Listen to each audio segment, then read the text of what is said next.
Have you ever gotten an uneasy feeling staying in a hotel room, especially by yourself?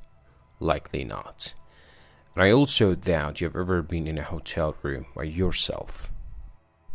But when I was a kid, I always got scared sleeping in hotel rooms. I would always keep looking back at the dark corners of the room every 20 seconds, thinking there would be somebody standing there.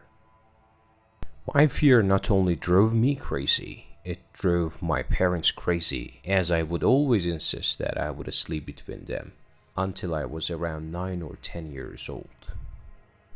Anyway, eventually I had to grow up, or at least give off the impression, and I started sleeping in my own bed, or sharing the bed with my sister. Now I'm 24 years old, living on my own, and have to take a lot of business-related trips for my job.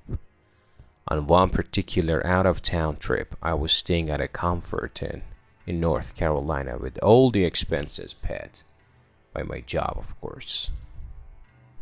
I was in the area for a meeting with an office in a different town, and he was in my home for the night. It was across the street from some big car dealership. That's all I remember about the surroundings. Anyway, I was off the next day, so I could look forward to just relaxing in the hotel and watching a couple movies. I was ironically watching the first Saw movie, and I swear during the scene where Adam was hearing sounds in his apartment, my childhood paranoia started to come back for a bit, as I thought I heard little cracking type noises coming from inside the closet. Being 24, I told myself that I had to get over this nonsensical, childish fear. I simply raised the volume on the movie and tried to ignore it. At the same time, I popped 2 sleeping pills into my mouth, so that I would be wiped out by the time the movie was over. Eventually, I flipped off the TV and rolled over onto my side to finally get some shut-eye. That was when the cracking noises became apparent again. It wasn't constant or anything, it was just like once every minute or so. I'd hear this cracking type noise that I just can't describe coming from the closet. It wasn't happening too frequently to really bother me, and the sleeping pills were knocking me out at that point, so I was out within like 10 minutes. The next thing I remember, I woke to the sound of cloth being rustled around. I sprang to an upright position, but it was literally too dark to even see within a few feet in front of me. After I flipped on the bedside light, there I saw somebody dressed in all black with a hood over his head. Probably 6'5", 250 pounds, rummaging through my bag. I screamed at the top of my lungs, and in response he fled the room. He had stolen my wallet and my watch, but he had also created the last memory that only digs deeper into a very large childhood fear of mine. I have never heard the story about anything like this on the news or anything, so for something like this to happen to a person like me, somebody who had such an odd specific fear as a child, was simply catastrophic to me.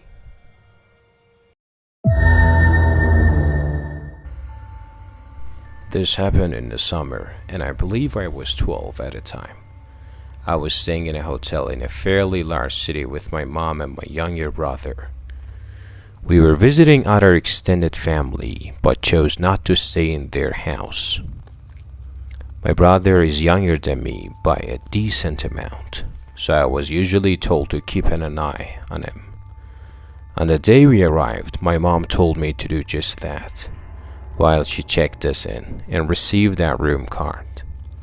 So my brother and I sat down on a couch in the lobby and relaxed a little bit. While we were sitting, a man in about his mid-40s walked into the hotel. The couch was facing the hotel doors, so I got a good look at him. I remember that he was very average looking. Describing his features in detail could generate several different images. The guy comes in and sits on the couch opposite ours. I didn't think anything of it until I realized that he didn't go up to the counter. He just came in and sat down. It made me a little bit uncomfortable. Maybe I was being a bit paranoid, but I thought he might have followed us. Thankfully, my mom called us over and told us that her room was ready. We left the lobby and went to our room. Shortly afterwards, we left the hotel to go meet family. I forgot about the man for the rest of the day. We returned at about 7 and my mom told us that we could go swimming in the hotel pool. We all went to our room, changed and went to the pool. A few minutes after we got into the water, the same man from before walked in and sat down.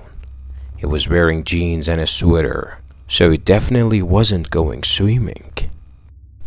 Again, we didn't think much of it until I could see that my mom was visibly worried. She pointed him out to me and she said that if he didn't leave within 5 minutes, we needed to go back to our rooms. 5 minutes passed and he was still there. So we got our things and left. By then it was close to 8 o'clock. We had brought a rented movie to watch. So we planned to watch that and go straight to bed. I noticed that my mom was a little on edge because of the man who had been watching us, and I got a little more worried myself too. Halfway through the movie, my mom got up to get into the shower. While she was in there, someone knocked on the door and said, "Housekeeping." I thought it was weird that the cleaning staff would come this late, but we needed another towel. So I answered the door. I wish I hadn't been so stupid. It was the same creepy man. He gave me a smile and a little wave. I just stood there kind of motionless. My mind automatically went to the worst possible situation. Kidnapping, rape, torture, etc. I heard the water in the shower turn off. He stood there as well for a moment, and then he spoke. "How was your swim?" At that moment, my mom came out of the shower, saw the man at the door, pulled me back and slammed the door. She locked it. Then she called the front desk from our hotel phone to report the guy. I told her to just call the police, but she didn't listen to me. She then requested we switch rooms. I then heard footsteps stomping down the hallway, away from our room. Thankfully, if the guy had left. After that, we switched hotel rooms and didn't see the guy again.